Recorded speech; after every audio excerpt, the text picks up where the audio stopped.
Let's get started. First item is public comment period about issues that are not on the agenda tonight. Anybody wish to be so heard? Yes, please come up here, Agnes.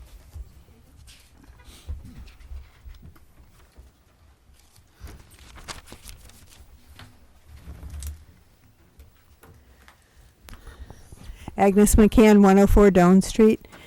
It's been less than a month since the special town meeting in December. And at that town meeting, Article 6 failed because it was defective. And ever since then, I've heard people from either from this board or from the town, or people representing the town's interest, characterizing the fact that Article 6 was defective as a clerical error. I take huge umbrage at that because a clerical error is something that is, by definition, something within the control of a clerk. In addition to that, I've heard people say, again, by or on behalf of this board or the town, that the person or persons who brought it to the town's attention at town meeting was, why didn't they do it sooner? Too bad they didn't do it sooner. Oh, why didn't somebody tell us about this mistake sooner, because we could have fixed it? And the only reason for saying that, because it couldn't be fixed, really, is that the warrant was so sorry that, and this is what people have put forth as the argument, is that the warrant was basically so sorry that you could have fit that money request in under some other article. I think that's shameful.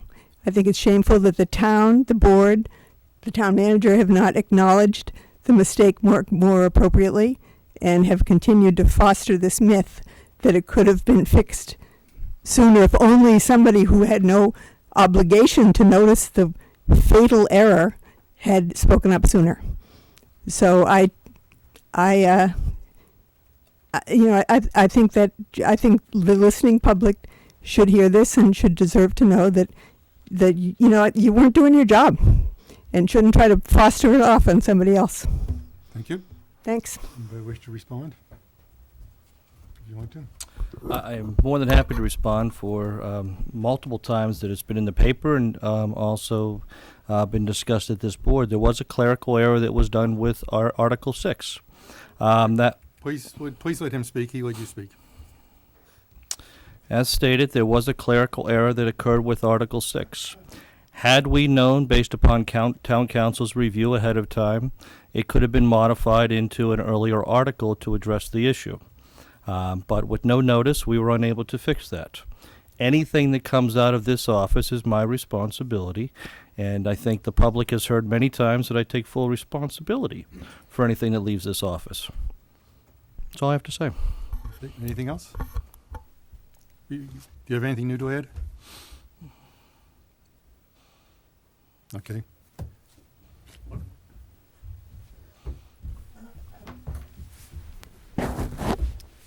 The name is Gabriel Gomez, 59 Highland Avenue. I was at the town meeting. I saw what happened with Article 6, and I also saw the articles in the paper that were after the town meeting, and I thought it was pretty clear that there was an error, and I'd like anybody that has not made an error to come up and speak first. There were apologies made. Nobody's perfect. I don't think anything was done intentional, and I think we should just drop this thing now. I think enough things have been said. You've apologized. You're not perfect. Nobody's perfect. And we should just move forward and hopefully get the Article 6 in the next town meeting. I think enough people feel the same way I do. I had enough people come up to me and express the same kind of feelings that I'm expressing right now. Thank you. Thank you. Any other issues?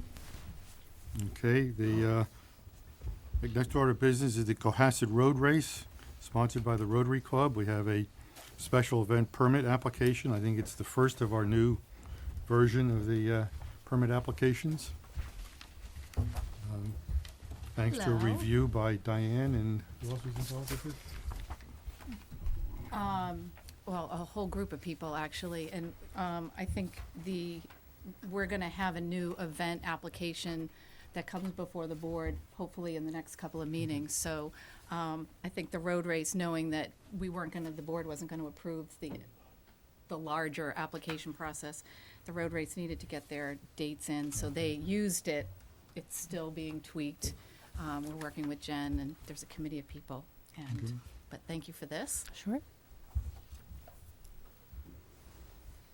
Okay, do you want to, Sure. I'm Linda Fector. I'm director of the Cohasset Road Race, and this is Rich Fitzpatrick, and he and I are the committee, and we're both Rotarians.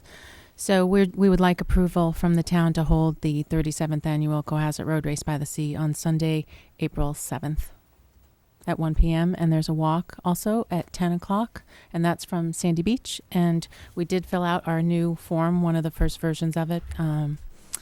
So if you have any questions, I think you've all had a chance to look at the form. are there any changes from prior years? No changes at all. It's a we're fine s- event. Thank you. We're Mhm. still expecting 1770 is the cap. Last year we had about 1550. Mhm, No reason to expect much different. mhm. So yeah, all the same, all good. One of the things I like about it is how so many people in town get involved with water stations and other assistance along the way for the participants. Yeah, good. It's wonderful. The town is very supportive. We appreciate that. Any other issues? Yes, I want to say that I've been involved with the sign-up for this since it was initiated by the J.C.'s before the Rotary. And I've seen it grow and work out very well. And it's one event that a lot of Cohasset people are involved in. And I think, monies go back to Cohasset. And I think this is important because some of the road races and different things we have, very little money goes back to Cohasset. And this is really a town project. So I Thank think you. it's important to approve it. Yeah, I just have a quick question. Like I ask everybody that comes before us. Yes. What's your net revenue from the road race, and really, is all that money spent the next year, given away? Oh, yes. Well, the Cohasset Rotary is nonprofit. We give all net proceeds from the road race go to charity, whether it's the scholarships in town or the food pantry or people in need in West Roxbury. We have a list I of have control things. with it, where I just Yeah. wanted to- Yes. Thank you. We're all volunteer.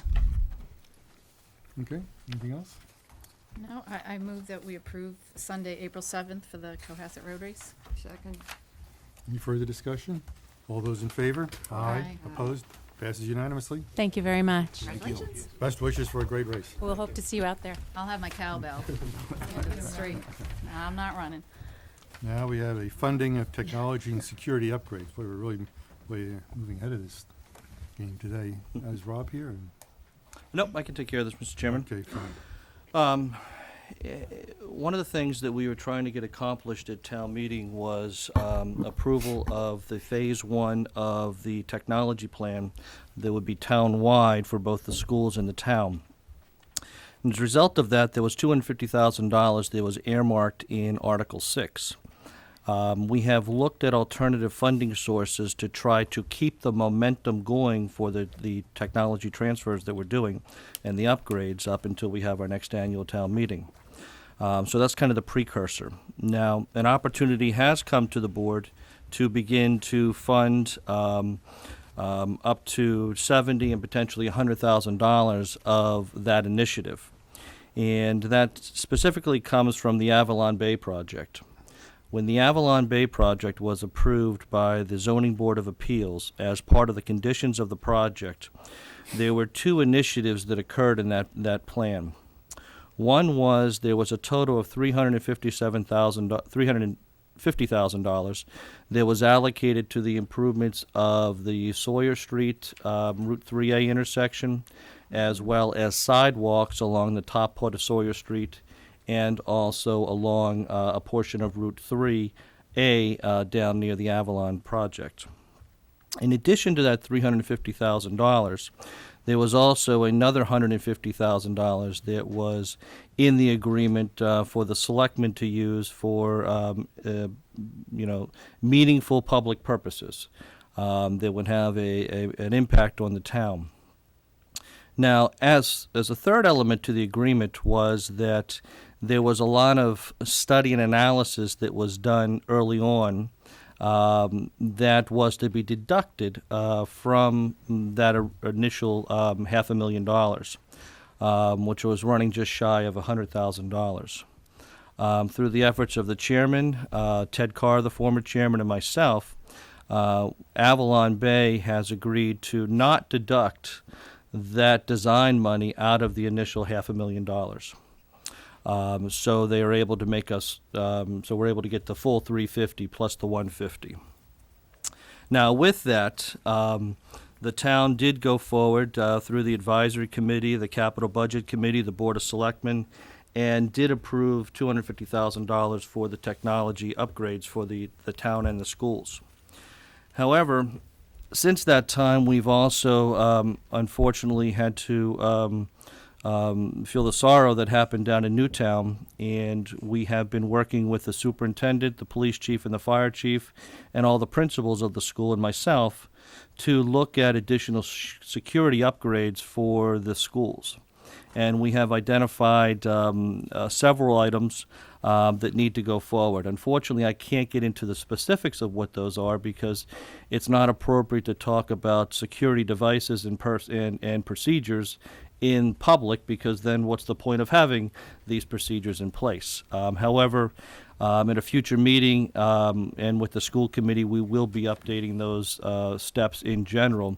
But there are some initiatives that the superintendent, myself, and the chiefs and the principals would like to take. So with that, and I know Fred was planning to come here and actually read a motion, and I will read that at this point. And that is, the town manager is hereby authorized in coordination with the chief technology officer to begin implementation of the initial phase of the townwide technology plan that was previously approved by the Board of Selectmen Advisory and Capital Budget Committee, and to implement the security plan for the public schools in coordination with the school superintendent and the police and fire chiefs. To fund this effort, the Board of Selectmen hereby authorizes the town manager to expend up to $100,000 from the grant under Mass General Laws, Chapter 44, Section 53A, provided by Avalon Bay to the town of Cohasset. Further, staff is encouraged to secure any additional grant funds or other contributions or cost shares to further this initiative. Again, this is to continue the progress that Rob Burnell, our Chief Technology Officer, has been doing for the town, and I believe it's a good use of the money and an appropriate use of the money to move forward and keep that process going. I will say what we're generally going to do is we had about $70,000 of that will be focused on the initial elements of this cash flow plan for the technology, and that will really allocate some additional funds to use for some more technology and some security upgrades. But again, I don't want to get into the specifics of those numbers at this point. Just to clarify, I think we'll have, one of us are going to have to read that motion eventually, but, so,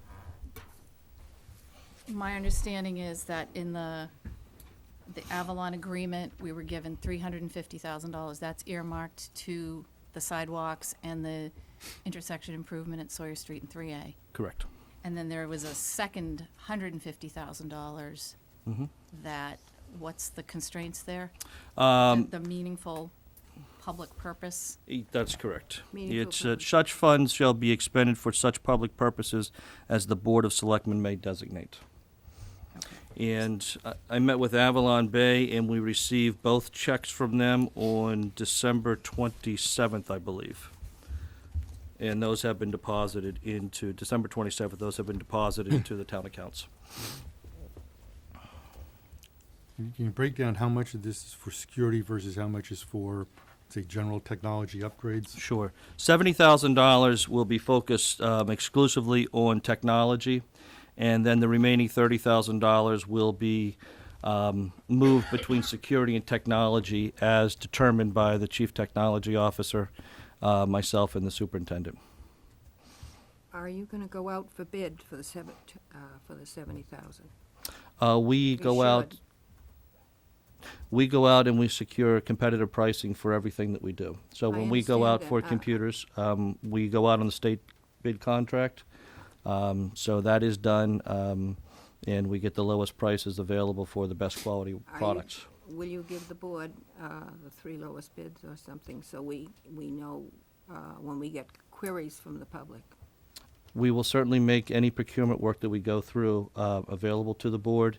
And again, the state bid list for some major computer companies is the lowest price that's available. Well, I understand that because I'd like to know a little bit more than just giving money for a blanket. I'd like to know the kinds of things that are being done, that's all.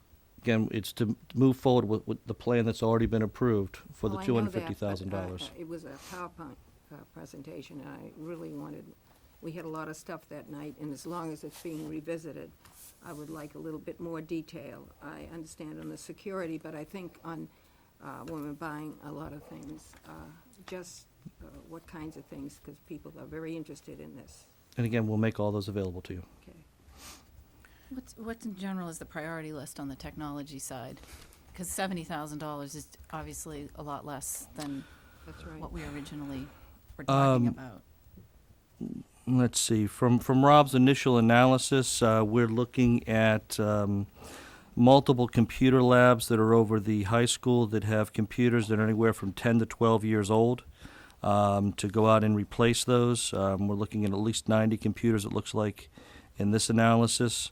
And then to also move some equipment into the public safety building and library, I see written here, and town hall.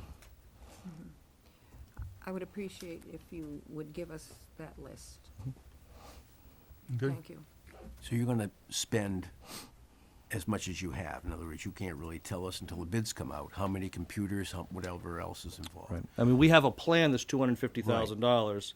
This is 70 to 100 to get that moving along. We're going to get as far as we can to keep the momentum going with replacing 10 and 12-year-old pieces of You equipment. said there's 3 labs, computer labs? Correct. In other words, you may only supply 1 lab or 2 labs, correct? And then, depending how you space it out, then next year or in 6 months, we'll finish off the other labs. Correct. I believe we'll be able to Be do. flexible. That's Okay, right. that's it. I think we'll be doing at least 3 and hopefully more.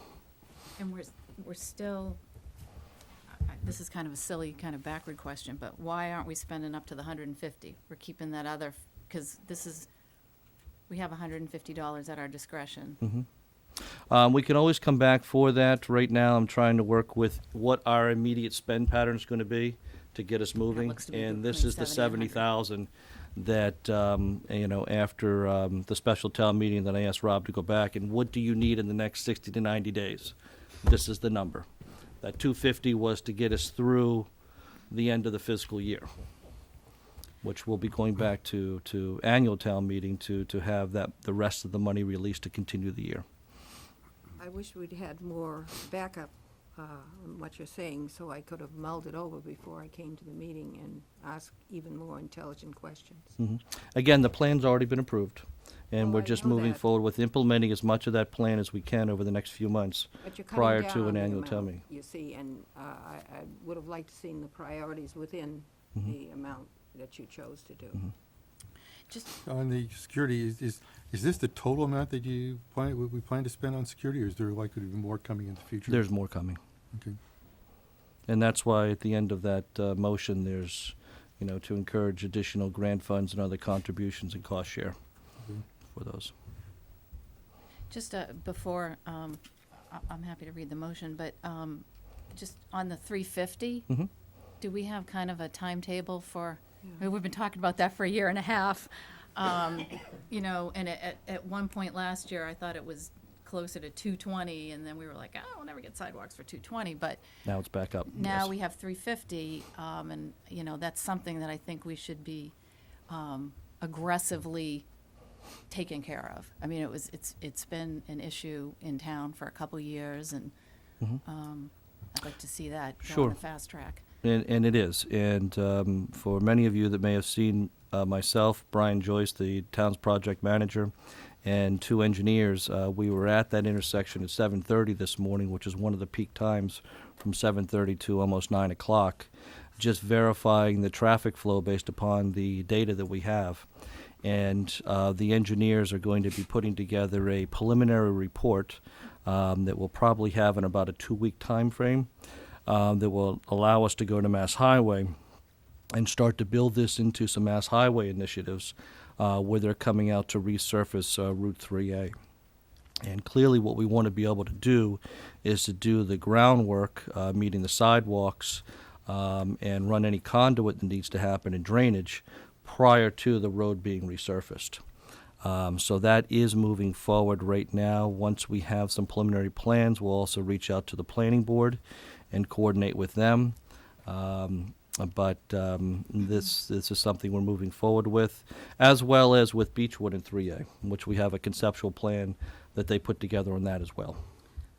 Mass Highway has data years ago because Board of Selectmen wanted to change the speed limit on 3A, and they did an extensive survey, and they wouldn't change it. But we tried because it was a little too fast for the little businesses there. It's still 35, and it should be less. So they have data in the past. This may be 15 years ago. Notice we have the chair of the school committee here. Do you wish to speak on these security issues? No, okay. I don't, not right now. Thank you. Just one other thing, Mike, just to put in the back of your mind, although it may be in the front of your mind, and I wish Fred were here, because last year he was talking about looking into sidewalks to schools grants that, because when we were having these discussions about the sidewalks on 3A/Sawyer Street or some combination thereof, we were like, oh, we'll get, whatever, 50 feet, and then he was pursuing that, or at least doing some research on that. Yep. Last year, when Fred brought that up, we then invited the schools to grants program down to Cohasset. We met with them, the principals, and also the superintendent. And we are now part of the schools to grant program. Prior to them releasing any money, you have to be in the program for 1 year. We're coming up, I think we're in month 10 of that right now. So this is all going to dovetail correctly. And, where we can have that program fund an element of the sidewalk, we can have Mass Highway pick up an element, and we can use the $350 for the third element or for the design and permitting of everything. It's going to be a partnership to make that happen. So we're looking at all grant avenues and funds for that. And we are now part of that program. When does the state highway people want to repave 3A? What year? From Beechwood to Situate, I believe it's this coming fiscal year, and then the next phase is the following year. So that's why we're looking at the Beechwood 3A section as well as this section. So fiscal year 14? That is my understanding. And So again, Beechwood to Situate? no, this calendar year, because it's already programmed. So 2013, they're going to start Calendar year. working on Beechwood down, heading Correct. south. And that's what they're programmed to be. Right, Doesn't right. mean it's going to happen that way. Absolutely, But not with the state budget yeah. No, situation. There is a TIP, Transportation Improvement Plan, and it's probably in this year. I haven't happened to seen it. But the state regularly has projects there, and as they come up, the towns lobby, and then they have a meeting and decide on this, and it's probably been voted by our legislators to go this year. Adrian, did you want to come up and speak? Can I speak? No, please. People at home don't hear, often don't hear what's.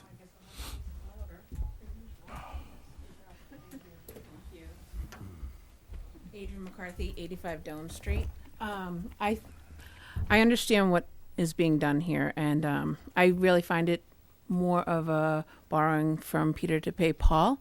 So if you are going to move ahead with this motion, I would like to see in the motion that the 100,000 go back into the fund or grant that it's coming out of, just so that we know, because that's like an unanticipated amount of money that was for public use that hadn't been vetted, and what we're going to do with it. And as a town, as everything is very tight, we've already vetted the 250, so that at town meeting, unless you're going to deduct 100,000 from the town meeting request in May, I would like to make sure that this motion includes that we repay that grant with the $100,000 at town meeting, so that we're not messing with all the different eggs in the basket. I'd like to keep the eggs where they belong. Well, this is a grant that's available for general town purposes, so it's being used for general town purposes. Well, I understand. But if town meeting in the spring wants to allocate the money $100,000 to something else, they're free to do that. Right. I'm just making, because everybody's talking about, well, this would have happened at fall town meeting, and we asked for 250. I'm not actually sure of the numbers, but so right now we're going to use money it is for public and discretionary funds for you to use. However, now there's a pot of $100,000 that is sitting out there that I want to know where it's going to go, because if it's going to continue in that same article that was Article 6 and come back in May, I guess I'm going to be looking for either a deduction of $100K or a reallocation to some other public necessity that we need. Okay. Thank you. It's a fair statement. Well, to Adrian's point, I would imagine that our technology request will go down by the amount that we're using now. Well, the scope of work will certainly go down from the initial 250. Right. That is the initial Right. phase just to get us up to breathing. And there was a phase 2. And then there's a phase 2 and phase 3. So, there's additional elements that need to be funded, but they won't be a part of the original scope. Peter? Just to chime in on this, the 30,000, as I recall, for security, there was no 30,000 for security in the original 250. That is correct. That's why that is additional. 30,000 is new money. The computers were the only things that were included in the original 75, in the original 250. That is correct. Any other comment?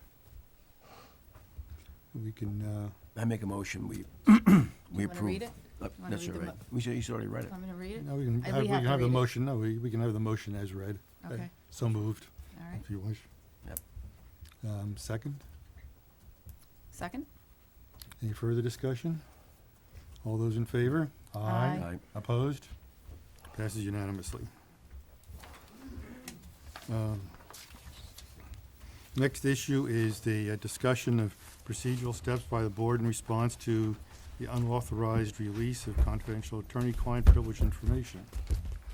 Let me just start off by saying that this item regards the unauthorized release of confidential attorney-client communications.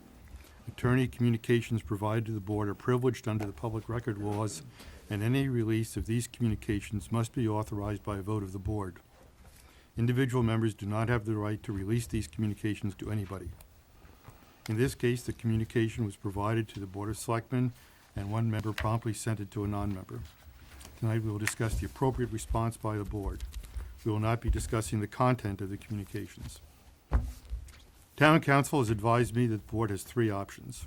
1, conduct a formal hearing in executive session and decide on the appropriate sanction, if any.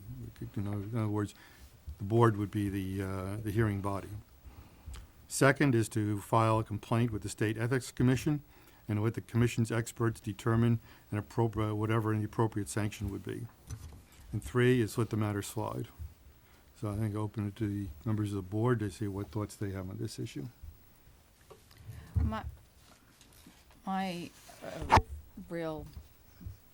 initial and after deliberating with myself the past couple days, I just think I don't feel that I have the information base to make a judgment as to what the breach was and what a punishment was. I don't feel like I'm a jury on this. I could function as a jury of my peers. I think it's important for us to collectively work together. I feel very uncomfortable sanctioning anyone or having that discussion amongst ourselves. And personally, I'd rather send it to the Ethics Commission and let them decide whether it's a big deal or not. I mean, we've done that with other things that have happened in the past. If there's a question about an open meeting law violation or anything like that, it goes to the state level where they have the expertise to determine whether it was,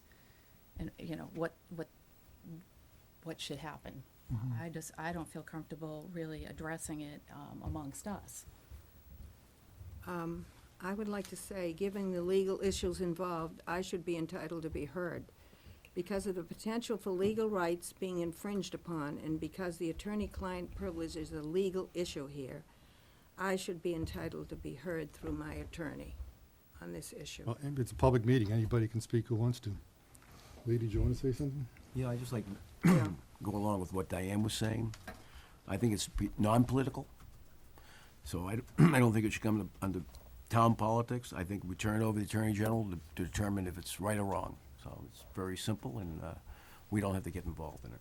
I repeat, I'd Yeah, like to have go my on. attorney. I would want to give Lee a chance to speak Okay, first. all right. If your attorney wants to speak? Yes, Mr. Morris?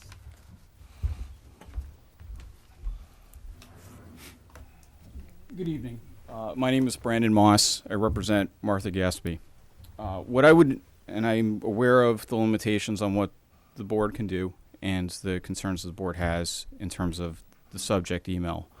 But I would point out, to the extent this is involving a legal issue and to the extent this is involving a public records issue, it seems like a lot of resources are being expended, time is being spent tonight, time is being spent potentially in the future to deal with this issue. But really would be a stretch to say that there was any sort of a violation of the ethics, the conflict of interest law.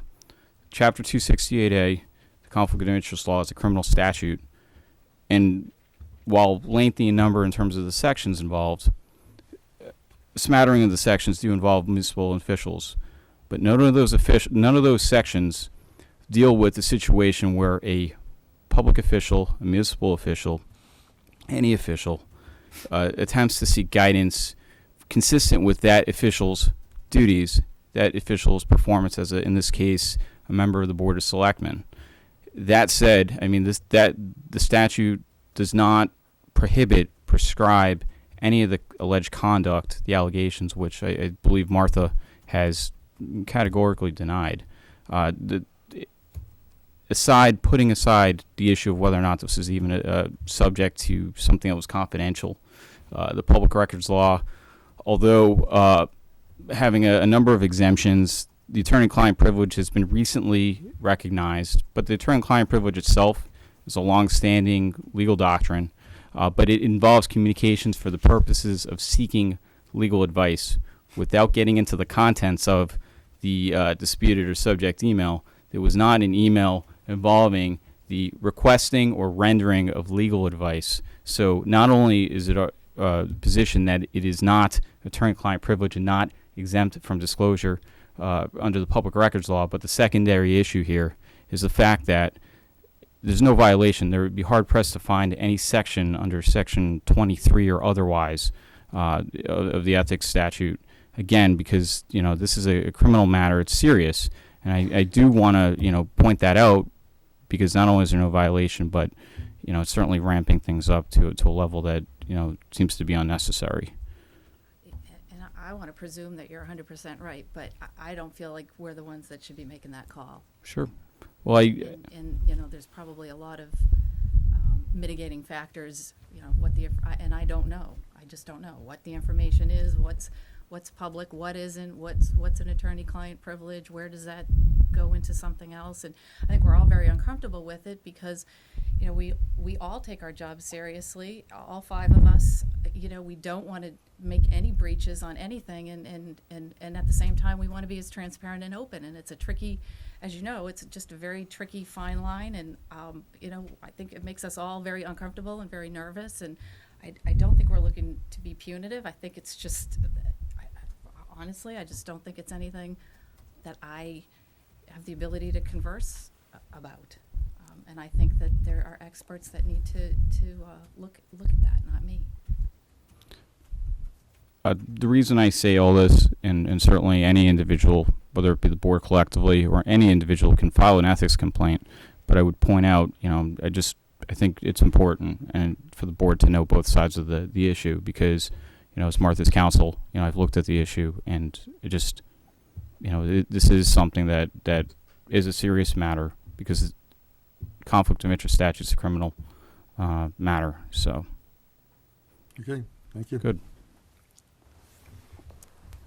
I also filed a request, a complaint to you. Did you people read it? Yes, And I know I did. I can't speak for the others. where I also said denied any problem, Okay. because I do not give out emails In fact, I rarely send them. So I kind of object to people going in who, reading town emails, and that was part of the issue here. If the town employees and the town elected officials have accounts, they shouldn't be readily available for other people to go in and look at what is in there, unless it's been so noted. And I think that's a very bad, serious situation if other people are able to go into the, for example, the selectmen, because there's a lot of stuff that's privileged. And if other people that work for the town are allowed to go into it, that's very serious. And there should be a ruling on that, whether other employees are supposed to look at what selectmen are given by town council. Okay, anybody else wish to be heard? Come back.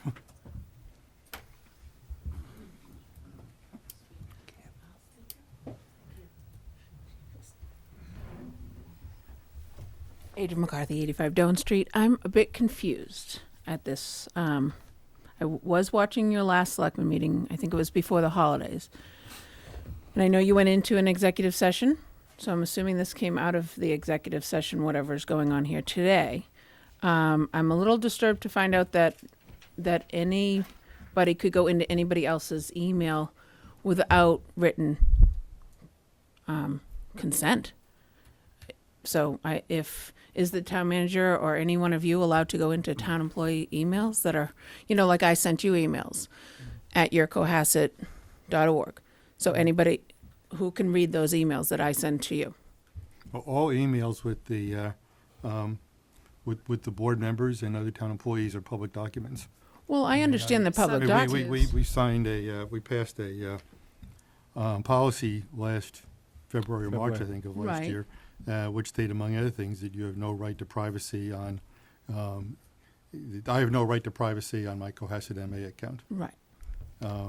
But I don't and, think that document went in and said that someone else could go in and read. If I'm it's implied. If I don't have a right to privacy, implied then that- other people have a right to look at it. whoever has access to your account can look at it. So all your town employees know that the head of the town can go in and look at their emails, and they expressly know that. I think that's what the wording was. Oh, okay. So just my other thing, if this came up during your executive session, I believe you went into executive session to discuss strategy and number 2 and 3 of contracted and non-contracted personnel. This, to me, sounds like that wouldn't fall under those 2 headings, and therefore you may end up in a different pot of water if you discuss something in executive session that didn't fall under number 2 and 3, because it sounds to me, from my experience, that this was more character related. So just a Okay. comment. Well, we're discussing it now. Anybody else? Okay, well, I guess I agree with Diane that I don't think that we have the expertise or the protective to do a review of this matter. I also do not believe that this release should be ignored, and therefore I've concluded that the board should allow the State Ethics Commission to sort out this matter. The commission is staffed by experts who are independent of our local controversies and factions. 2, they perform these reviews all the time, and their findings and recommendations are well respected in the Commonwealth. 3, their recommendations will also be within the context of similar cases that they have reviewed, whereas for us it'd be a one-off decision and we wouldn't have the purpose or the context for looking at this. So it's my recommendation that the board authorize me as chairman to file a complaint in the name of the board. And just on, I think that looking at this entire situation in its entirety, which will have to be done, will address a lot of Adrian McCarthy's issues as well. And I think we all recognize, I certainly recognize that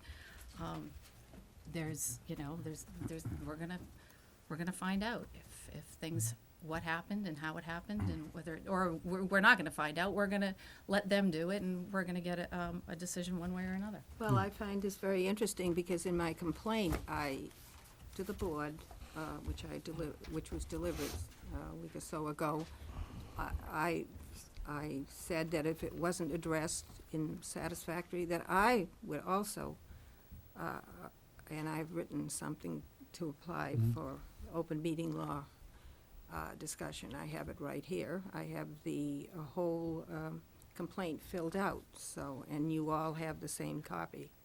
So Okay. there'll be 2 complaints then going in. I make a motion, we send this along to the Attorney General. Second.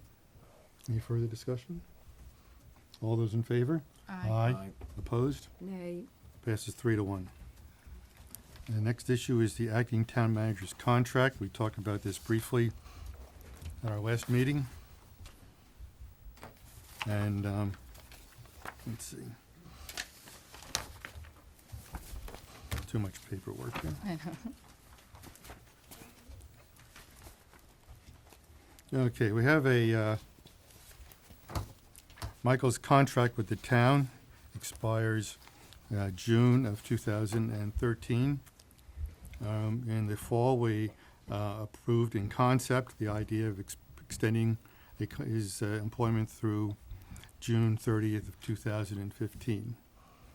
At the obviously, at the special town meeting, Article 14 did not pass.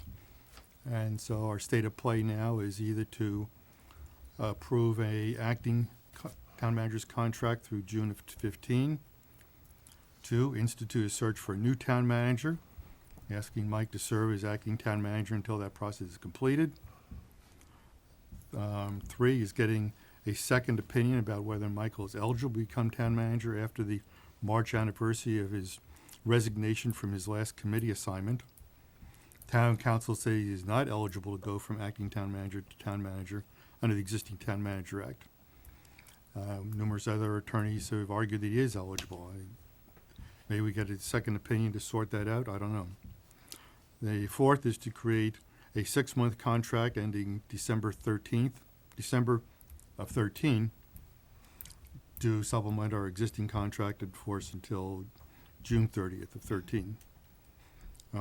Contracting Michael through the end of 13 provides stability and continuity for the year, gives him more time to work on his reforms, gives him some visibility for the year, and allows for any changes in the Town Manager Act to be implemented, and possibly will take us through the Coughlin case, although I doubt it.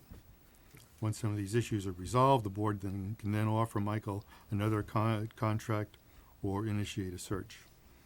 I recommend that we take the 4th step. And I think we need to resolve this issue tonight. It's been hanging around since August. And, once we decide what we're going to do, then we will, if there is a contract to be discussed, we will go into executive session and deal with it. Just, I think what you were saying, the 4th option is a 6-month. When we met in, I think it was late August, early September, our main goal as a board, all 5 of us, recognize the importance for stability in the town. I have talked with the Department of Revenue and other state agencies, and you have to get stability in management.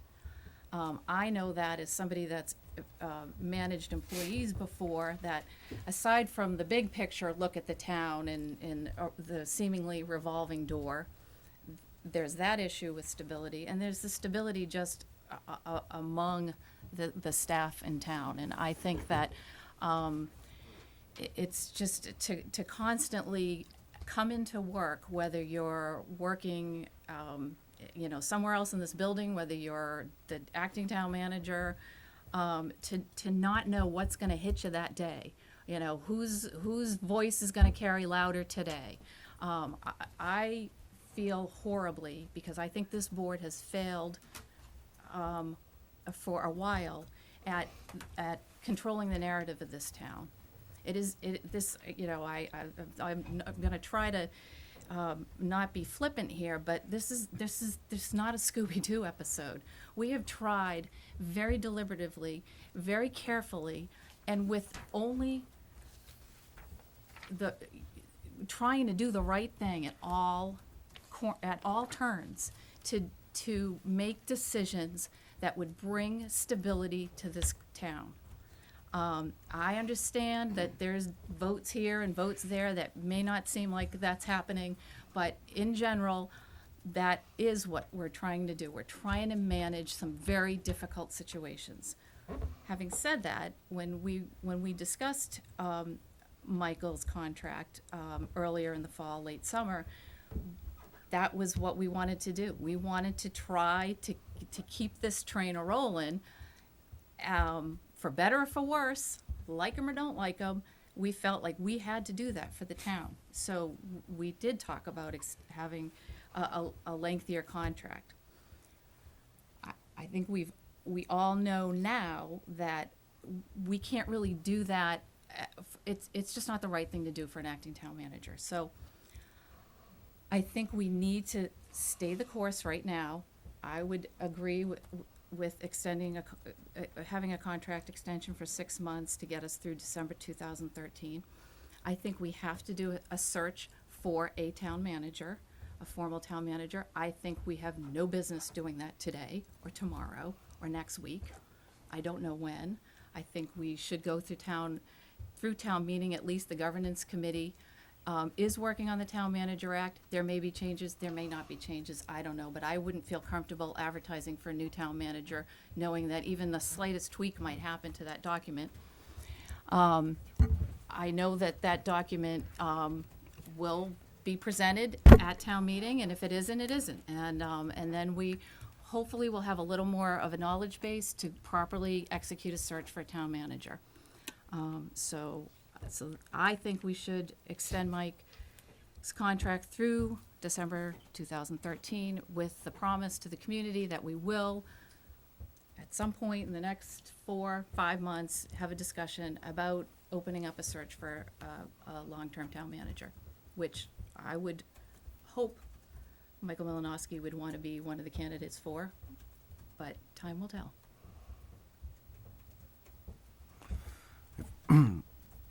I feel very much like Diane again. The stability of our employees is so important, and that's how we get our work done in this town, by our employees. Without that stability, they start to fall apart. And also, the programs that have been implemented over the last 6 to 8 months, I want them to continue to be implemented, and to be additional programs to be implemented. These programs that have been implemented have been around for a long, long time, and they're being completed now by a manager, at least the way I look at it, by a manager who's coming from the outside. Yes, he's not a town manager, quote unquote. He has the ability to get things done. Most town managers, at least from my little experience on the board, don't want to get themselves in trouble. And Michael's willing to do that extra effort to try to get the projects done and work the system. And I think it's very important that we continue on at least a additional 6 months period of time, and give us a breather and give him a breather. I don't think if we don't do the 6 month, I feel anybody that knows what Michael's been doing, you may not like him, but he's been implementing the programs that haven't been implemented for years. I think the town of Cohasset has been behind the 8 ball for so long. We're getting programs in here now that brings us up to the 21st century, and probably further. And I feel, to me, on the board, and if I run again, I run again, but I'm not there again. That has nothing to do with this. I think if he can stay here for 3 years, it would be a great boost for the town, tremendous boost to the town. He's not planning to stay. He's not a professional town manager, but he's a manager. And the town manager, the problem with town managers are, as I said before, they get all tied up in politics, and I don't think Michael does. He tries to get the job done. So I'm for the 6 months to keep this thing going. I'll let Martha speak in a minute, but I just on your programs thing, just that word, I think we as a town have to take a look at. I understand. I always say to people, that if you keep your head out of the clouds and you're not paying too much attention to the muck, things are really good. I mean, we have made tremendous strides and you know, Mike Coughlin started some of it too. I don't want to dismiss all the hard work that's been done in the past 2.5 years trying to right the financial ship. And I think that's what Lee's referring to in terms of programs. I mean, we have a treasurer collector that is, I mean, it's just amazing. She started July 1st. We have made tremendous strides. I had never seen an I don't think this is the right word, but an income report from the town, as long as I've been around. We get those. We get a list of all the checks printed.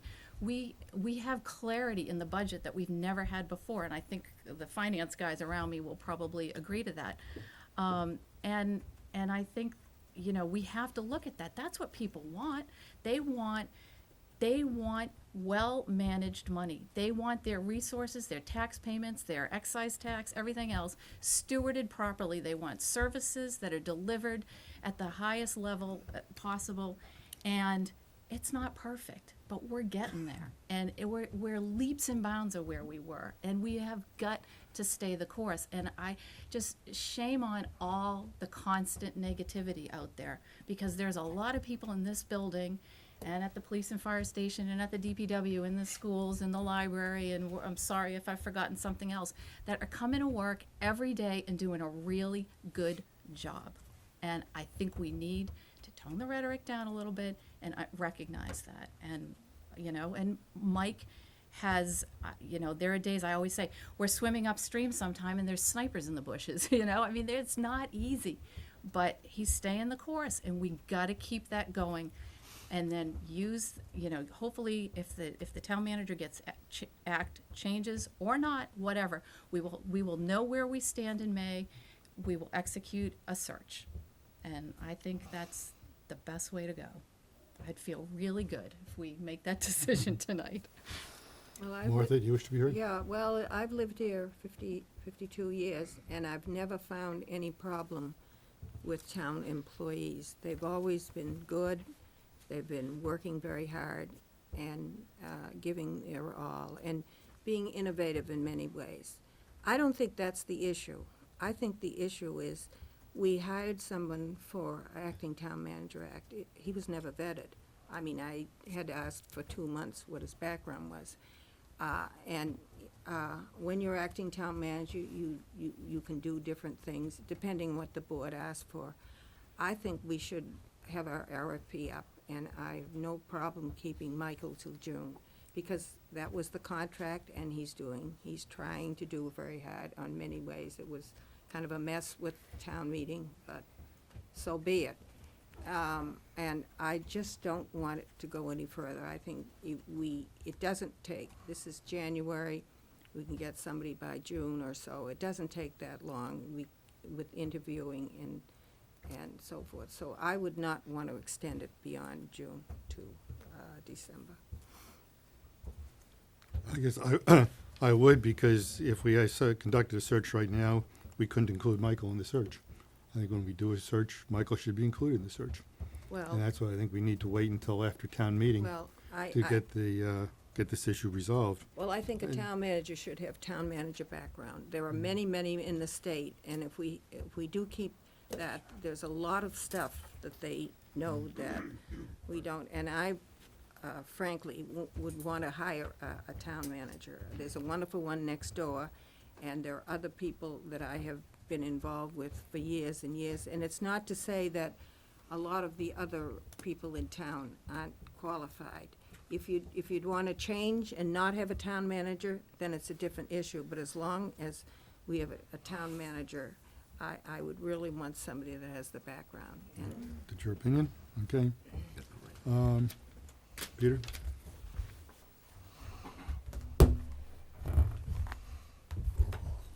Peter Pescatori, Chair of the Advisory Committee. I hope everybody was listening at the earlier part of this meeting. When Mike went through the various initiatives he's taken to find grants and put things in place that will come to fruition at a later date. As far as I'm concerned, Mike has demonstrated a wonderful grasp of municipal law, and that's what is required to be a good town manager. I am in favor of never hiring an experienced town manager, personally, because all you get is the retreads that other towns have, rejected, period. The good guys don't leave. They're still in place, okay? And I think Mike's background and the way he's conducted himself, we have butted heads many times, and we always compromise. We always shake hands at the end of the day. I find him ethical, intelligent, and most of all, the most knowledgeable person I've met in regard to municipal law. Thank you. Thank you, Barry. Did you, I was going to say the exact thing that Peter said. okay. Jack Kennelly, Capital Budget and Governance, and I was on the original selection committee for town manager. I just want to point out that there's nothing in my read of the Town Manager Act that keeps the selectmen from reappointing Mike Milanowski for another 6 months. The document's basically silent. I think you could do it forever if you wanted to in terms of the legality of it. I'm sure there are other people who disagree with me. But the other point I want to make is that I think to go out and try to do a search at this point would be a disaster. Like you've pointed out before, we are changing the Town Manager Act. That's going to cause some pretty significant instability as to what the job position is actually going to turn out to be.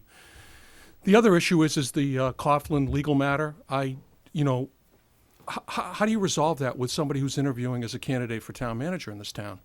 You have, in my mind, to be ethical, you'd have to disclose that we have an open action with the previous town manager where the legal remedy is he wants to come back. So let's say he wins his case, he comes back and he says, I want my job back. What do we do with somebody we've hired under a contract for 3 years? We put ourselves into another legal situation. This issue is not resolved. I'm not sure we've even thought about what would happen if Coughlin prevailed. We could be in for another disastrous 4 or 5 years of instability. Let's not be stupid. Let's do the right thing. Let's renew for another 6 months and see where we are. Ralph, you had your hand up.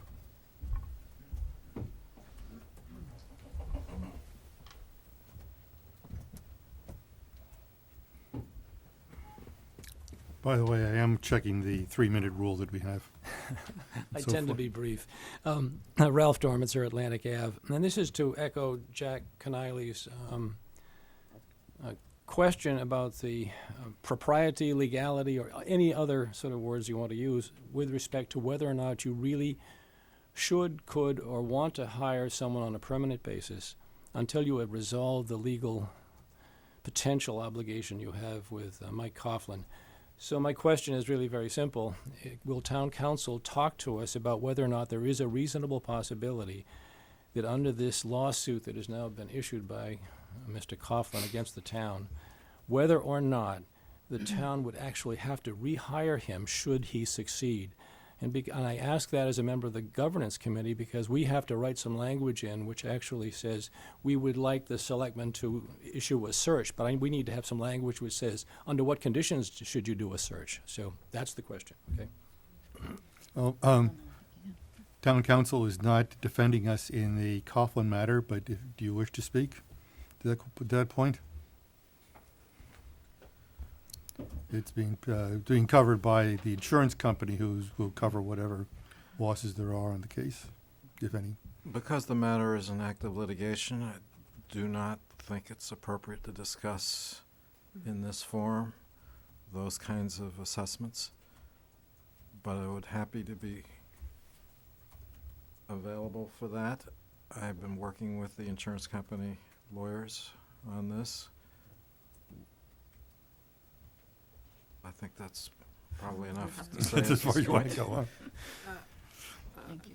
If I can just speak from the background, it's a generic question, not necessarily only related to Mr. Coughlin, a generic question, whether or not we can, in fact, issue a search if there is, in fact, an opportunity for someone to come back. That's the question, generic. Search. Yes, the answer is yes, you can. Okay. Um, That's from a legal standpoint. Oh, I have one more comment. actually, cast-off town managers do not always apply. Mr. Lemnios left Hull and worked up in Natick for 7 years, but he decided to come back here because they gave him more money. And I think this is part of the issue when you have, maybe some town managers are being fired, and I agree, they're cast off, but there are also very good ones that see other challenges, whether money or how they can handle a community. There are a lot of people out there in government who are there for government and good government, and they're not interested in staying the same way because they're want to improve communities or do something special. And I think a lot of people don't see them. I've gone to many of the regional conferences through the years, and I found terrific people that work in public service. I'll be town managers, lawyers, in the financial end, and they're there because they love doing it. And it isn't just an old job; they really like it. And we're kind of insulated in Cohasset. We don't get a chance, maybe sometime, to see people in the broader world in the state of Massachusetts. But there are very good people, and I know a lot of them. And I just want to say they aren't cast-offs. Thank you. To Martha's point, I had a lot of conversations at a selectmen's conference as well, and was told that that Cohasset, the town manager position wasn't that attractive because the pay was so low. And for somebody that wants to live on the South Shore or live in metropolitan Boston, you know, you maybe need a higher salary. So I think I think as we go and discuss a formal search, hopefully later on in the summer, or that's something we're going to have to discuss as a town. You know, right now I think it's budgeted at 130 or something around there, and you know, in order to attract somebody that we want to keep, that we got to maybe look at the job and make it more attractive. It is low, and I believe that the average are 170, 180,000, so for town managers. Of course, it depends on the town. I know that Longmeadow was hiring somebody, and they have a very low amount, but sometimes it's the package. The salary may be something, but if you have a package that's maybe 50 or 100,000 more for various things you're doing, you have to look at the whole thing. But I agree that we should, if we hire, it should be higher. Peter?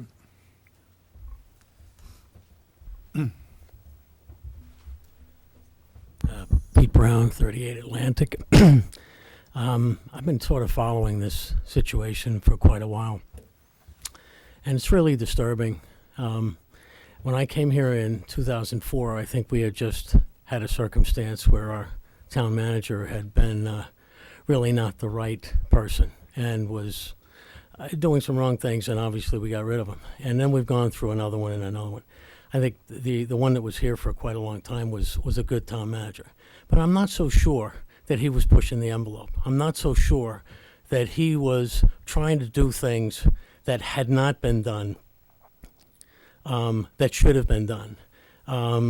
I, for one, am on the member of the EDC, and I know this town is supposed to have EDC, for people who are not familiar with it. the Economic Development Committee in the town, and have been involved with that for some time.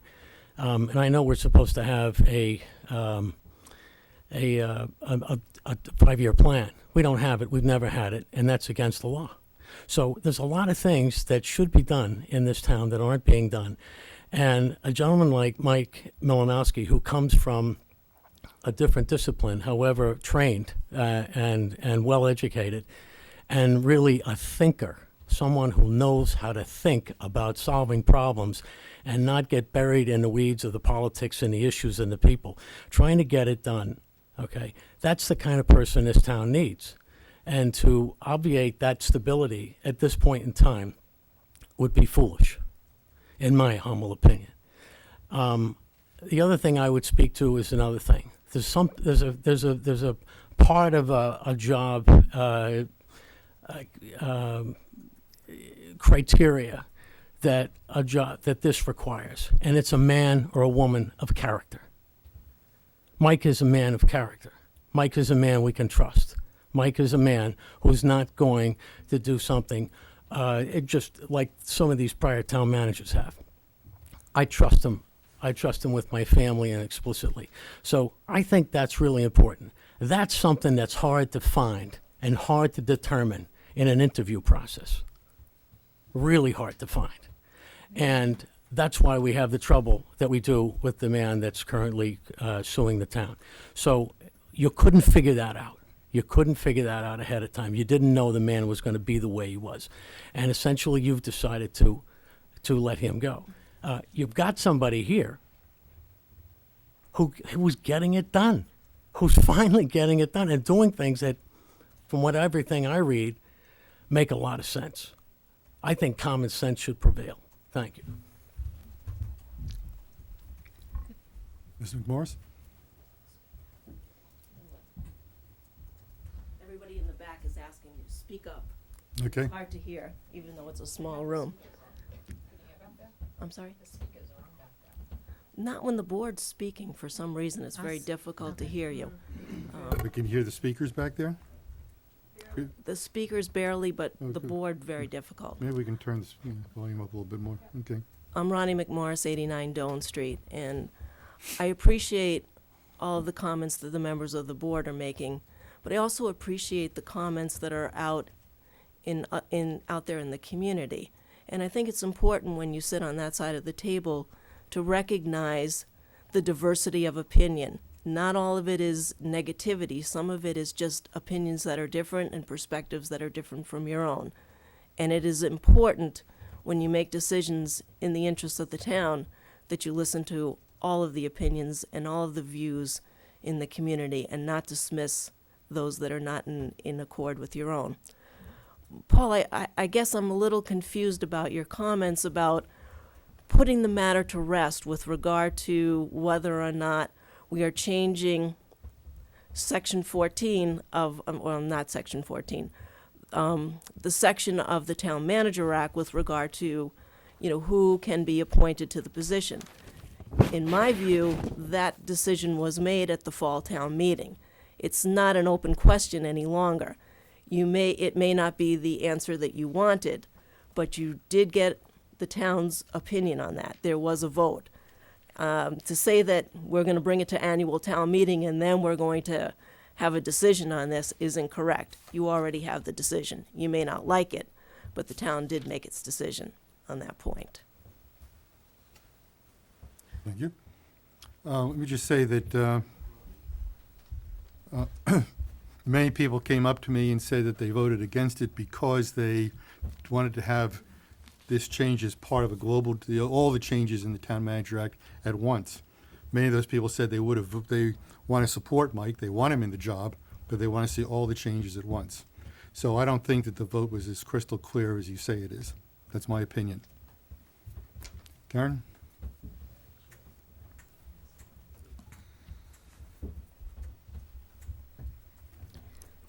Karen Quigley, 27 Clay Spring Road.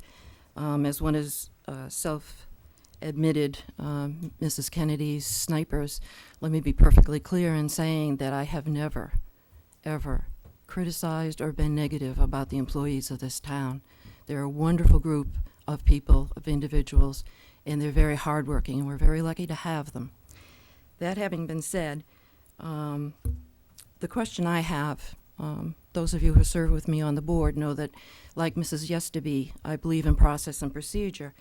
And Paul, you were nice enough to forward to me Town Council's letter of December 12th in regard to the existing town manager contract.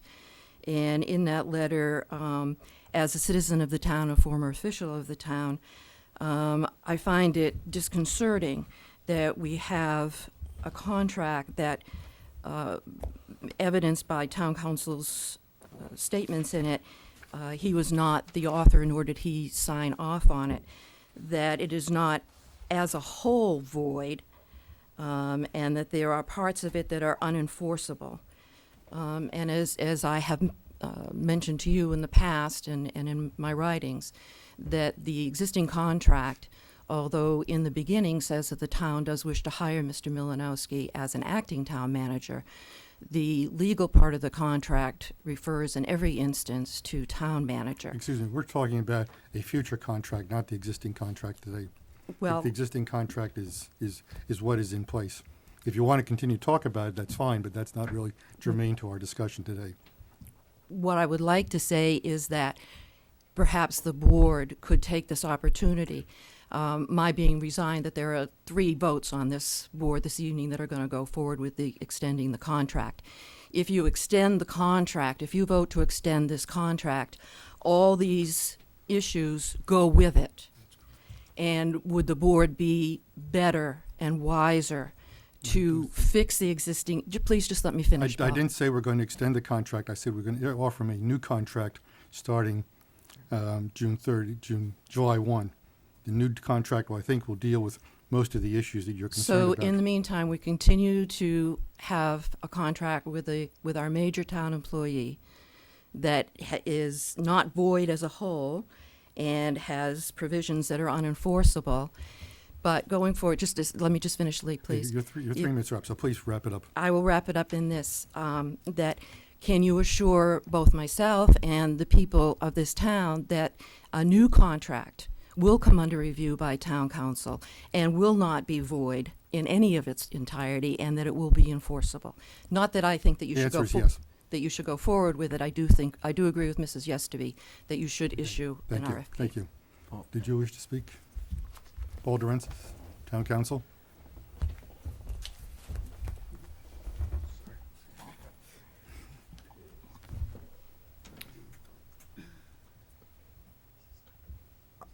In response to the last comments, I wanted to reply by saying that I have given you a contract that is the contract that is lawful and that meets the requirements of an acting town manager.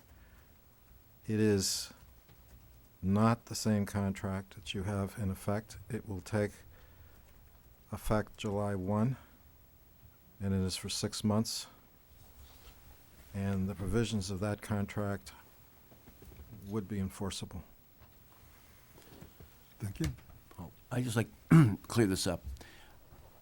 I will agree with it. I mean, I'll vote for a 6-month extension, but I want it to go back. In other words, if it's January, if we're going to sign it, let's have it from February till December. So we correct, so there's no more dispute about what's going on in that contract. I think we should have whatever the period is, 9 months, whatever it is, it should be rewritten or re-agreed upon from some date, either February 1st, March 1st, or whatever it is, so the contract is enforceable. He'll have to agree to it, of course, but for 7 or 8 months or 9 months, whatever it is, comes to December, what's the date? December 31st. Can that be done? Is that a problem? I did it this way because the existing contract, there are rights that are held by a third party or a second party, or the contracting party. That's correct. Rather than trying to undo something that's been performed for a long time, there's only 5 months left in it. There are rights that are vested. That contract ends by its terms June 30th. So I wrote a somewhat different contract to take effect July 1. It's clean. It's straightforward. There is no contract, no rights to be taken away. To try and make it retroactive, that means a whole negotiation process to there has to be consent all the way around. It becomes more complicated. I try to do it clean and simple. Can't you say it's null and void, and he agreed? I mean, I'm not putting anything in his mouth, but can't he just say, my contract's null and void, and I agree to the new contract, or, something that's... I think we can discuss that. We need to discuss that in executive session. I'm just saying. I mean, I can't... Yeah, that's This a little clears it all unfair up, that's all I'm to the saying. person who has rights. I mean, he That's may want to correct. agree, he may not want to agree, but the way that deal with that is if that's what you want to do, then you should have an executive session, consider whether that's what you all want to do, then you make an offer to him and see if he wants it or he doesn't want it. He's free to take it or not to take it, because he has rights. I did not say the contract, the present contract is void. There are rights under that contract. I understand that. And when you It's third tamper party. with existing rights, it becomes a lot more complicated. That's why I didn't try to extend the contract. This is a new contract, but it is an acting town manager contract. It doesn't have the provisions in it that there were any questions about. Okay. I don't have any I don't see how we can vote. We have no contract to vote on. We've been discussing something. Well, we can vote on whether or not we want to create a 6-month contract. Well, I would And like. then we go into executive session and work on the discuss the contract. Well, I'd like Is to that- see, we should have some plan to work with. I don't think you should go in blankly to do things. You should have something ahead to study, albeit in executive session packet, and But- Well, this, we- I you did, can't do I that. did do have send, that. I did prepare a contract and I did send it to all 5 of you. I never got anything. You were on the email. Well, I I see. told you it broke down, and no one told me that it was on an email. I mean, you have to communicate. The board, this is part of the problem. We don't communicate.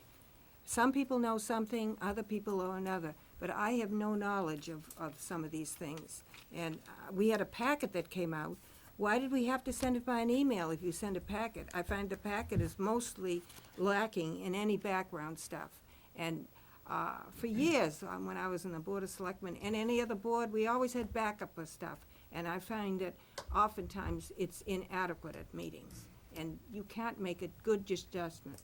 You can't do it all verbally. You have to read it and then ask questions. And that makes good decisions. They do it from Washington on down, and there's no reason why Cohasset can't. But again, you asked me to prepare a contract. I prepared the contract. You told me to send it to the board so that they'd be prepared for tonight. I did send it to the board so that you could review it before tonight. You know? And Well, we'll deal with all this in executive session. Okay. Thank you, Paul. Anybody else besides Mrs. McCann who wants to speak? Okay, one last speaker, and then we'll go to vote.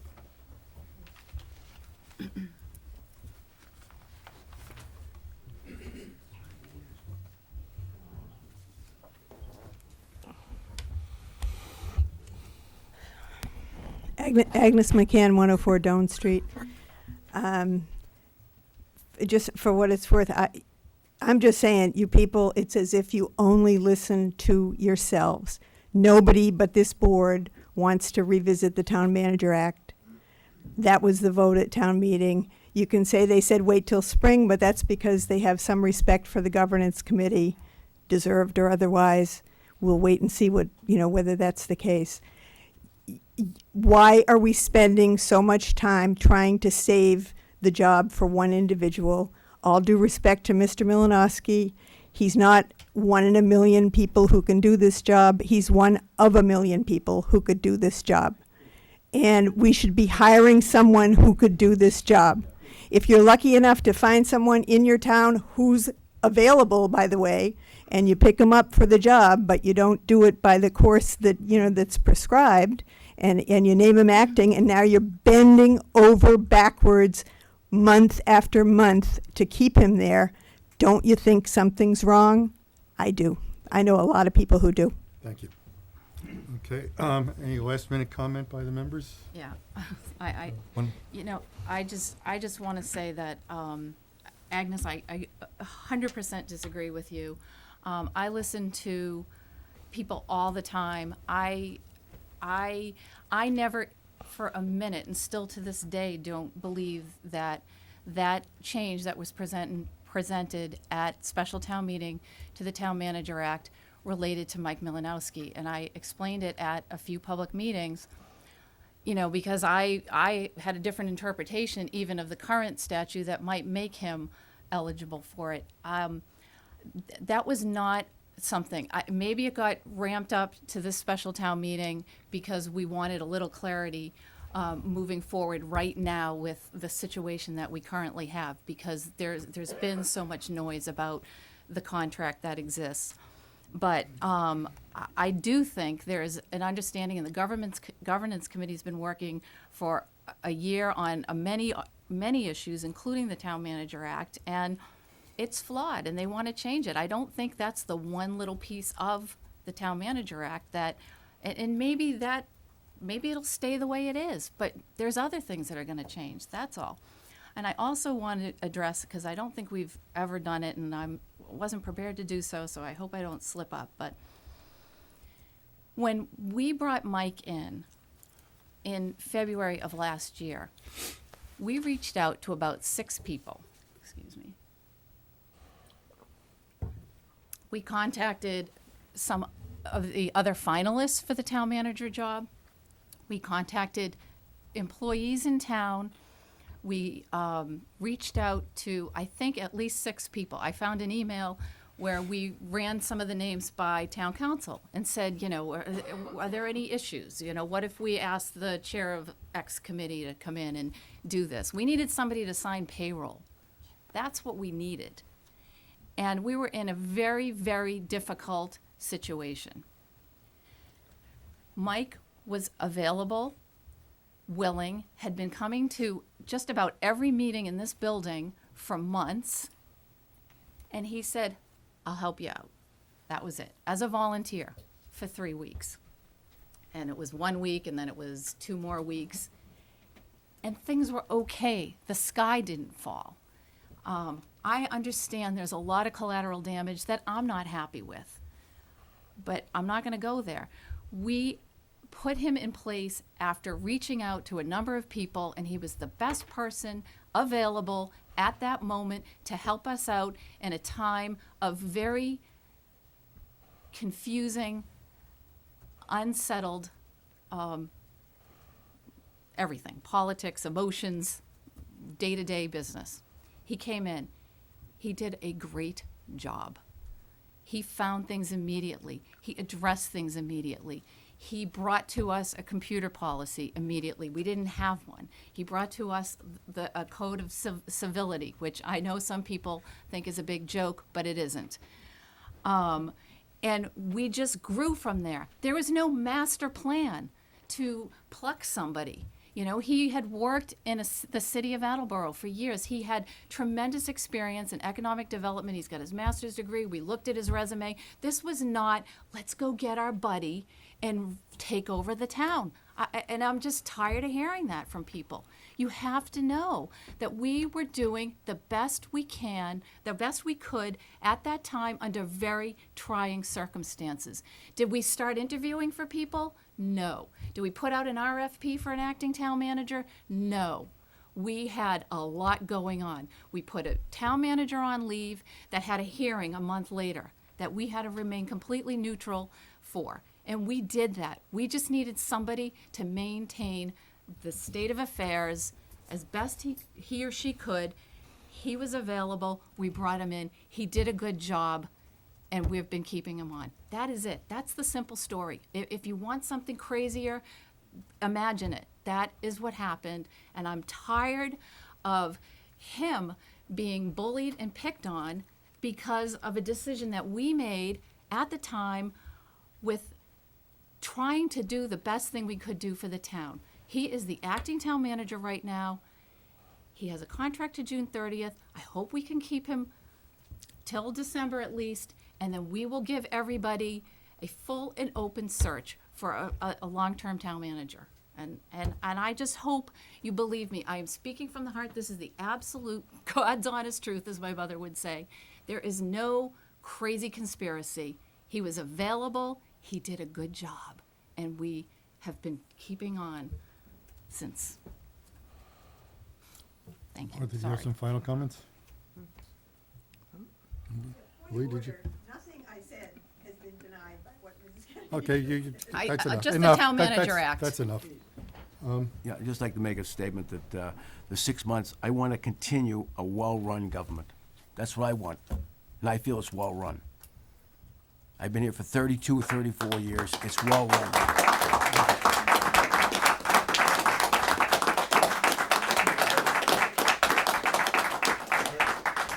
Okay, that's enough. Gratifying, but enough. We had a very thorough review of Michael's work at the end of 6 months here, following on to what Diane just said. All of us who had worked with him for the full 6 months were terribly impressed with the work that he had done, the way he jumped into a difficult situation and just really ran off and fixed things that had needed to be fixed for a long time. That's why, at the time, we voted to extend him for 2 years, because of the way we were impressed with his work. As Lee said, yes, the town is much better managed than it's been in the 5.5 years I've been on this board, and probably most of the years that I've been in town for 40 years. So I support the idea of a 6-month contract going to December 31st of 2013, and then after town meeting, we can take whatever other steps are necessary. So I ask for a motion in that regard. I make that motion that we extend his contract for a 6-month period through December 31st.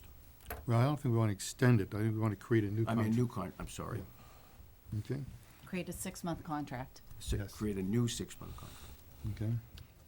I just want a question, a clarification. If you, as town council, if you extend a new contract for 6 months, does that mean it can be extended, acting town manager contract?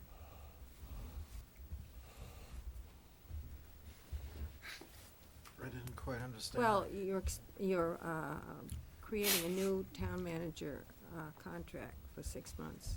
Acting. Town, can that be extended? Could that be extended again? Under the right circumstances, yes. Okay, Okay. all right, You have thank any- you. Any last comment? Okay, we have a moved and seconded to, you did second it. Second, Yes. if I okay. didn't. Forgot that once. We have moved and seconded to create a 6-month contract ending December 2013. All those in favor? Aye. Opposed? Nay. Passes 3-1.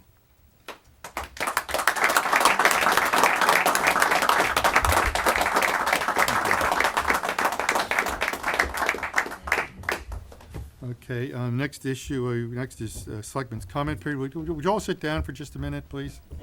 We have a practice of recognizing people who serve the town in a major way when they pass on. And John Coe just recently passed on, I think, a few days before the new year. He was the Citizen of the Year, and he was elected Citizen of the Year in 2005 for the work he'd done for many years. And so I thought I would read the proclamation that the board passed at the time and then ask for a moment of silence. Whereas a former member of the Council on Elder Affairs Board, John Coe continues to serve the townspeople of Cohasset as a dedicated volunteer for senior citizen. And whereas John has, this is present tense in 2005, whereas John has been best known for his service as the town crier each December at the annual village fair in town. And whereas John is a dedicated war veteran, earning an Air Medal with 2 clusters, among other citations, and saw action in France, Germany, and Africa during World War II. And whereas since his retirement, John Coe has selflessly donated more than 2,000 service hours as an escort at the South Shore Hospital since 1997, where he touches the lives of many with his humor and generosity of spirit.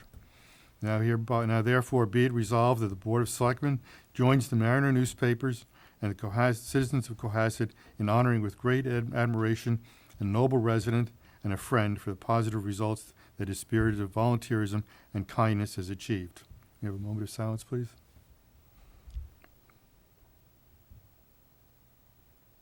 Thank you. Did you want to deal with we have another town official who's passed on? I think we should wait until the next meeting. I'm not well aware of the. Okay, fine. Okay, you can go now if you wish. I just wanted to get that done first. Want to make a motion to approve that? No, it was approved back then. We're just rereading it for town manager update. What about Selectmen selectmen's comments That period? was my selectman's comment.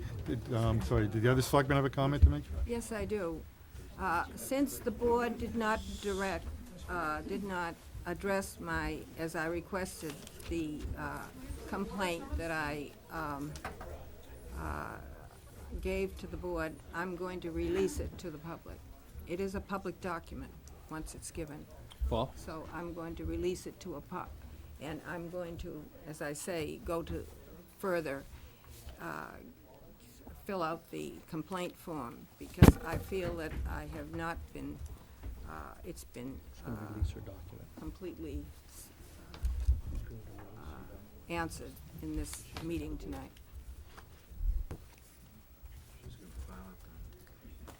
The whole document, all the legal opinion and the backup stuff. Sounds like the email too. And I'd also, if I can, ask my counsel to come up here, since he is my representative, if the chair will allow. Fine.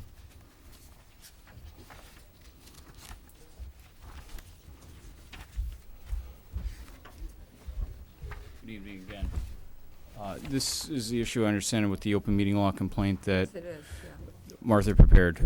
Again, with cognizant of the board's comment prior about the content of this email, this communication, the discussion of a matter that relates to something that was outside of the posted agenda for the prior meeting, which was December 18th, the diversion into a topic that was beyond what was posted is an issue that is the grounds for potential complaint as was prepared and submitted to the Board of Selectmen. It has not been formally filed, but I understand it is something that can be filed. In reviewing the agenda for the board's meeting on December 18th, the agenda itself was defective, as the Attorney General Open Meeting Law Division has determined topics of contracts actually have to list who the contract is with, a first issue of notice, but a secondary issue of the actual comment and discussion. And so my understanding with speaking with Martha is that is an issue that she does have and has flagged for the board prior tonight, earlier tonight, as well as just now, a moment ago. Mr. Durensis? Yes, I would ask Brendan Moss to agree to remove from the release of her document the attorney-client privilege communication, to keep that confidential. I would suggest to you it's in your client's best interest, because at this point, as she has indicated, it went to a confidential advisor. If it's attached to what she's releasing today, that defense will be gone. She's going to be distributing it to the public. I'm interested in protecting the sanctity of the attorney-client privilege. I understand your position is that there is an argument to be made about how confidential that is, but that shouldn't be decided by one person releasing that piece. So I respectfully request that with regard to this complaint, that particular page be removed and be made available to the Attorney General, obviously, but not released to the general public. Okay. The board would welcome a response from me. I would point out that the complaint that's filed and the status of that complaint, the status of the email, which does not have an indication or any notation that it was attorney-client privilege, that's an issue for the board. I certainly can speak to my client outside of the setting as to, if someone happens to ask her for a copy of the complaint and what may be attached to it. But certainly if someone's gonna try to get it from the board, that's a separate issue, but I don't know that I'm in a position right now to advise or not advise my client. So I guess the bottom line answer is I don't have an answer without speaking to my client. I would, again, respectfully request that all members of the board not release that communication to the public at this point, because it is attorney-client privilege. But certainly it should go to the Attorney General or any law enforcement agency to consider and to decide whether or not it's privileged, and to the extent that it is privileged. but not tonight, and not in this manner. Well, I think the complaint itself hasn't been formally filed, so I don't think we're at that point yet. It hasn't been filed in accordance with the filing requirements of the Attorney General's office. I don't know if Martha is prepared to Oh, file yeah. tonight. But, So that will give you a chance to yes. consult with her. I want to, again, protect the ability of the board to function, and that ability for all of you to talk to council is an important aspect of your duties. And even though there might be disagreements amongst you all, I don't think releasing material that comes from council to the general public is in the best interest of the community. I agree with you in Okay. that, but I am concerned that, and until 2 days ago, Paul said, of course, everybody can go into our emails. I didn't realize employees could go into our emails and check everything, a town email. And I'm really concerned about this, because there must be some protection, because you give information on these. Now, for instance, you gave a contract, which I didn't know because my computer is closed, and other things, negotiations and so forth. That means employees can go in there and look at. I mean, I didn't think that particular thing, well, I won't go into the issue of that, but I think this is a frightening thing, that the town boards who have a town email account can't keep it, can't have other people trolling, other employees trolling through it, just looking to see what it is, and that is wrong. I mean, I certainly wouldn't do something, and I think there's something wrong with the laws. There must be, how can we operate as the person that employs people if their employees are looking through for things? And I think that's a real issue, and maybe the legislature should address something like that. That's frightening. It means Big Brother is here already. I agree that we need to take steps internally here to protect attorney-client privilege materials that go to you and to other members of the board from review by others who are not intended recipients of that. But at least at this point, we're talking all about town employees. They're all part of the institution. The attachment of something that's going to go outside that community is a different, significantly different step.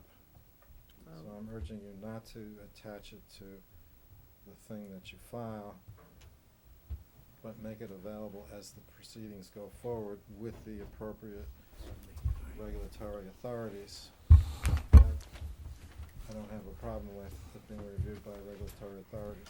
Good.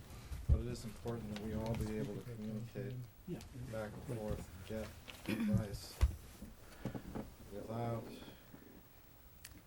it being shared everywhere. Well, I don't even like to use it. I didn't like it in the first place because I was wondering if there was a problem with people. But I feel, as again, the people that are the elected boards and the people that, they should not have their email being crawled through by employees, that's all. Mr. Chairman, can I? Of any kind, any particular person. I'm not, I think in general, no one should do that. You're right, maybe you're allowed to do it, but I think there should be legislation, and I'm not saying anything particular. I did send the contract to only the 5 of you. Yeah, well, I didn't And get it. it's supposed to be reviewed only by the 5 of you before it gets reviewed. I didn't send it to the. Yeah, to well, the I didn't get town it manager. because I've been ill. I haven't been able to use my computer, remember? I had an But accident. there is a difference between, in connection with this contract negotiations, there are different sides. So I provided that to the 5 of you, believing that only the 5 of you would review it. And then if you decided that you wanted this 6-month contract, then you would present it to him. He may not agree to it. Mhm, Or mhm. he may That's have true. counter things.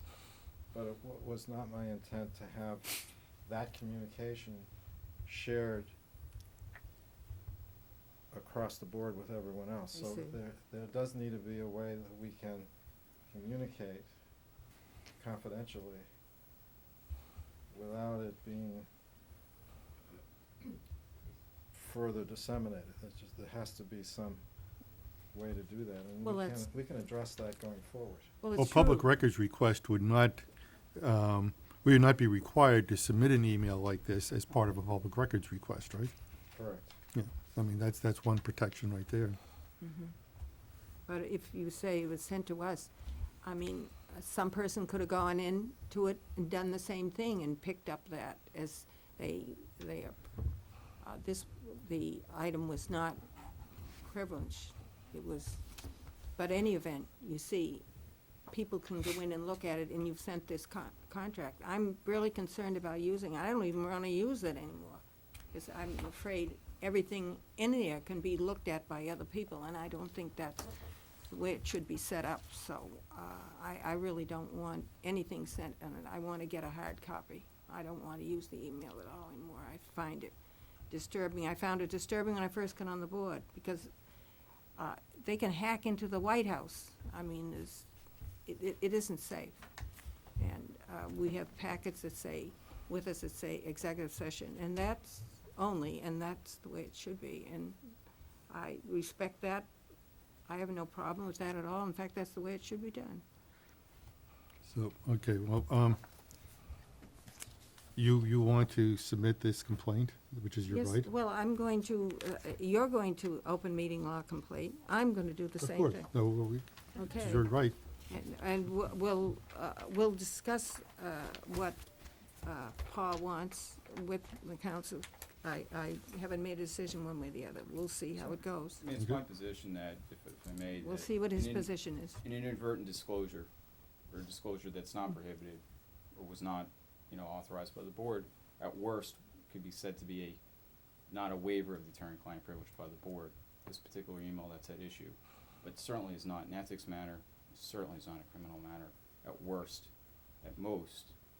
At the very least, it's an issue that it just might not be a waiver, and that's it. Well, the commission can Exactly. sort that out for us. I think that's, The process here, what she is giving you, it doesn't constitute the filing.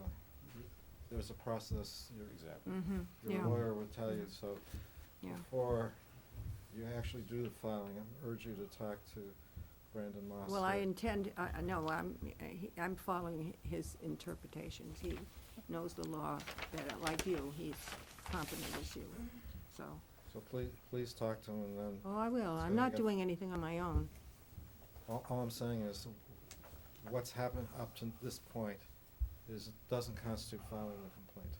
Well, if somebody's gonna file a complaint against me, I'm gonna do the same thing. I understand, but there is a period of time between now and, let's say, tomorrow morning, when you actually file it. Right. But you have an opportunity to talk to him. And I'm urging you, at that time, when you file this thing, do not include that. Just put a line in there saying this will be made available to the appropriate regulatory authorities. Well, I have no opposition one way or the other. I will discuss it with Brandon. okay. Did you have any other selectman comment, Martha? No, Diane? I just, it's unfortunate. We've had several other people in town that have died, and women of the Garden Club. We've had 3 people this year. Franny O'Toole, and Berman, Fran Frances Burnham. Burnham, yeah. And I know them all very well, and she was very sick, particularly Fran, both of them, and contributed a lot to the town of Cohasset. And I think we ought to give a moment of silence for both of them. Okay.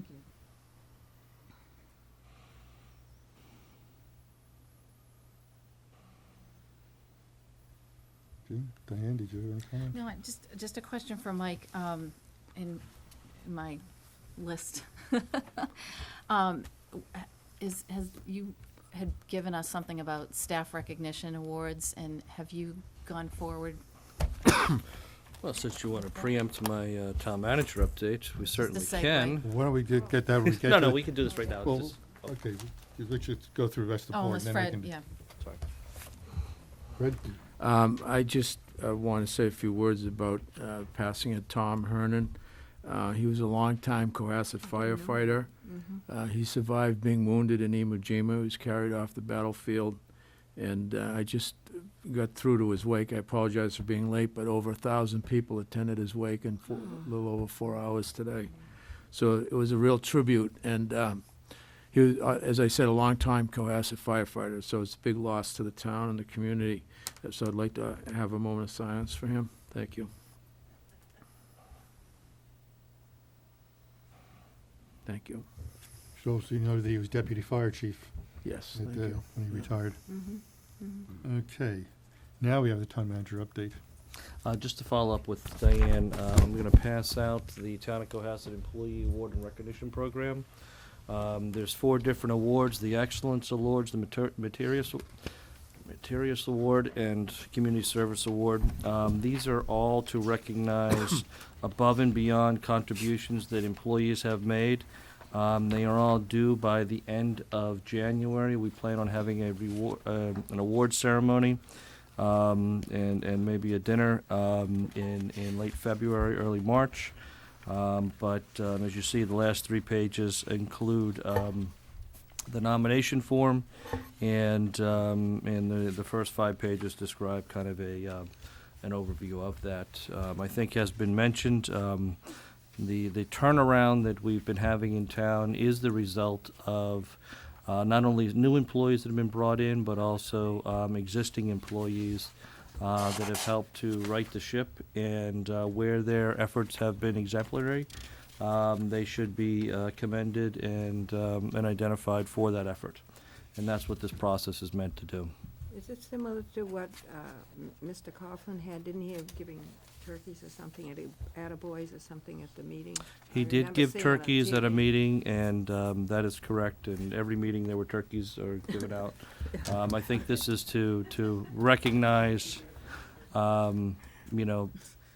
few outstanding individuals for above and beyond work, not just for doing their job.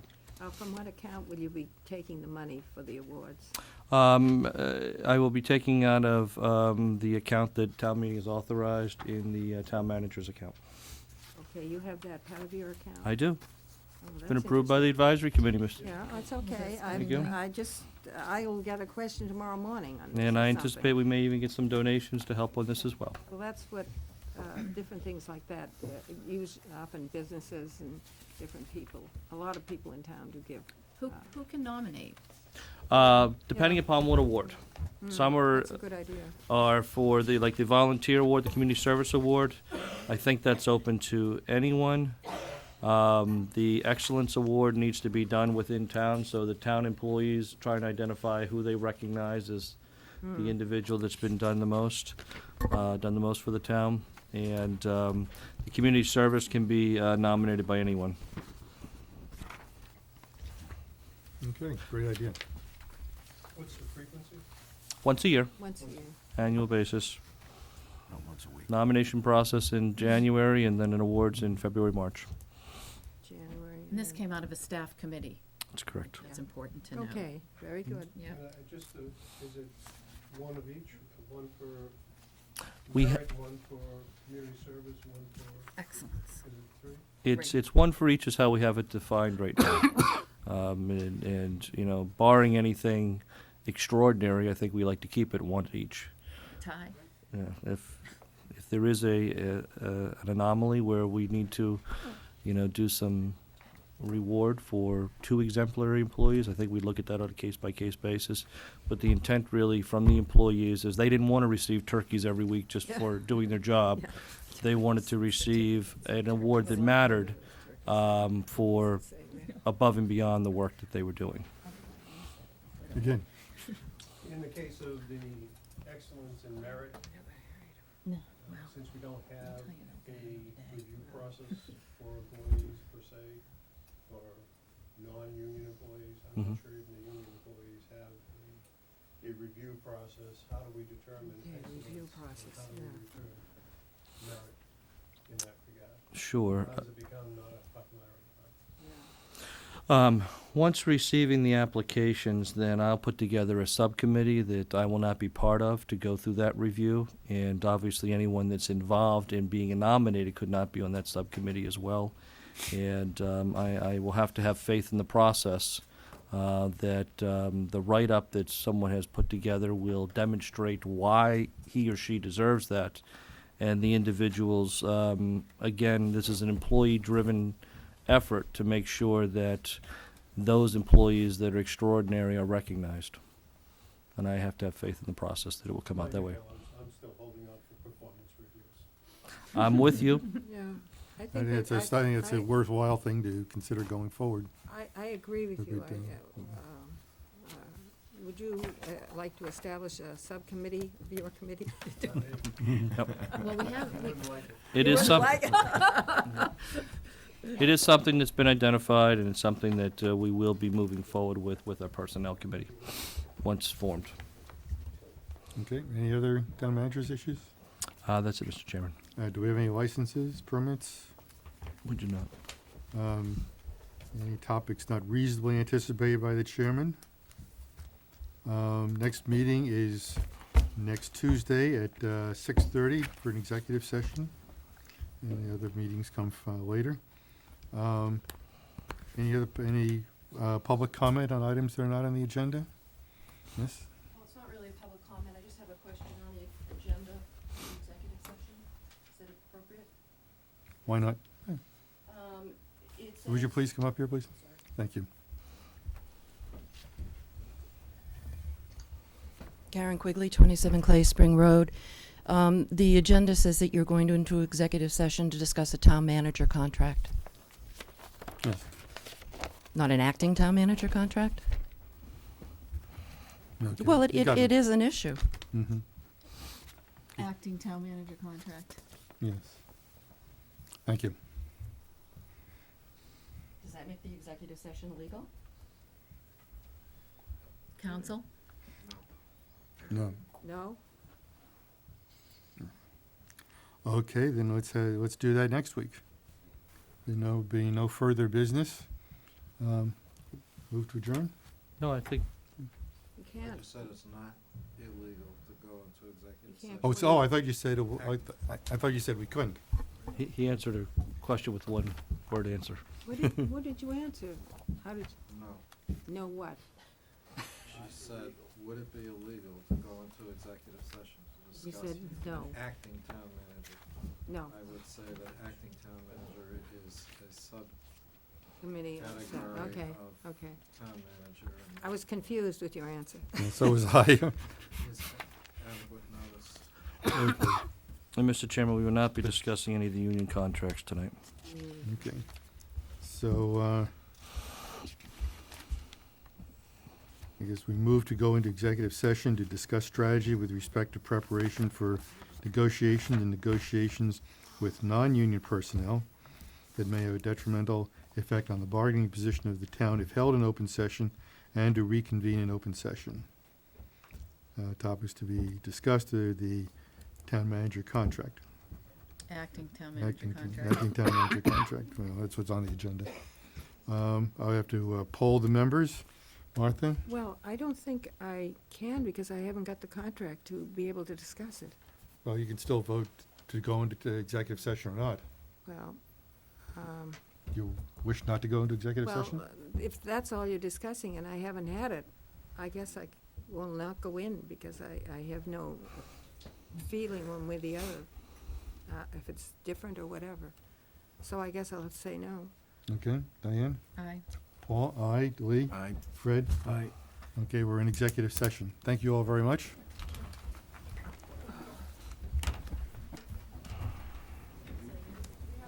Where's my- Do you have to adjourn the open meeting?